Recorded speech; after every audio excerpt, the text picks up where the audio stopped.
মধ্যপ্রাচ্যে নতুন করে চরম উত্তেজনা ছড়িয়ে পড়েছে। দক্ষিণ পশ্চিম এশিয়ার ভূ রাজনীতিতে বর্তমানে যে অস্থিরতা বিরাজ করছে তার মূলে রয়েছে দীর্ঘদিনের পুরনো এক জটিল সমীকরণ, তেল, যা আধুনিক সভ্যতার রক্তপ্রবাহ হিসেবে পরিচিত। এই উত্তপ্ত মরু জনপথে শান্তি ও অশান্তির এক বড় নিয়ামক হয়ে দাঁড়িয়েছে। যখনই কোনো আঞ্চলিক সংকট ঘনীভূত হয়, তখনই বৈশ্বিক অর্থনীতির এই প্রাণকেন্দ্রটি আলোচনার কেন্দ্রবিন্দুতে চলে আসে।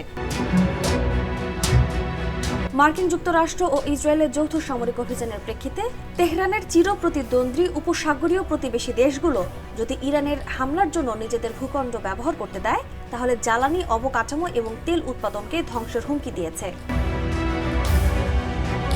আইআরজিসি রাষ্ট্র সমর্থিত ফার্স্ট নিউজ এর এক প্রতিবেদনে জানিয়েছে, তাদের ভূখণ্ড ব্যবহার করে ইরানকে আক্রমণ করা হলে আঞ্চলিক তেল উৎপাদন ও শোধনাগারগুলোকে তারা বৈধ লক্ষ্যবস্তু হিসেবে গণ্য করবে। এই হুঁশিয়ারির ফলে তেল সরবরাহ ব্যবস্থা সম্পূর্ণ অচল হওয়ার চরম আশঙ্কা তৈরি হয়েছে। ফার্স্ট নিউজের তথ্য অনুযায়ী আইআরজিসি এর কমান্ডার আরও বলেছেন, ইরানের লক্ষ্যবস্তুর তালিকায় সামরিক স্থাপনার বাইরেও সম্প্রসারণ করা হয়েছে।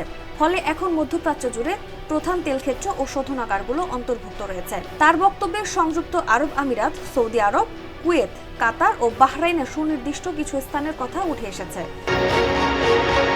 সিএনএন এর সূত্র অনুযায়ী এই উপসাগরীয় দেশগুলোর মধ্যে অনেকগুলোই যুক্তরাষ্ট্রের মিত্র, যাদের কয়েকটিতে মার্কিন সামরিক ঘাঁটি রয়েছে। মধ্যপ্রাচ্যের এই সংঘাত কেবল একটি আঞ্চলিক যুদ্ধ নয়, বরং এটি বৈশ্বিক জ্বালানি নিরাপত্তা ও অর্থনৈতিক স্থিতিশীলতার জন্য এক অস্তিত্ব রক্ষা লড়াই হয়ে দাঁড়িয়েছে।